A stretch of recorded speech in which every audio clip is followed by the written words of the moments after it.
gagawin natin, magtanim naman tayo ng Madrid de Agua. Kung familiar kayo nito sa Madrid de Agua guys, ito yung hinahalo na para makatipid ka sa pagkain ng manok. Ito yung hinahalo sa pagkain nila. Okay, at tataniman natin ngayon dito sa muna sa lindero. Dito sa itong barbed wire. Ilagayan natin pa punta doon. Para kasi itong Madrid de Agua, lumalaki ito. Naging tulad din siya ng puno na malaki. Ito lang yung itanim natin guys. Okay, dito. Simulan natin.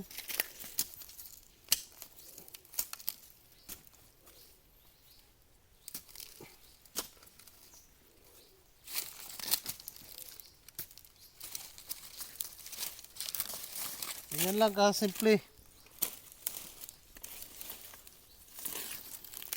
So, i-distansya lang natin 1 meter para maging poste na rin to kasi lumalaki ito siya guys. At saka mabilis to mabuhay kasi para siyang orchid siya may mga ugat nga dito, may mga ugat-ugat.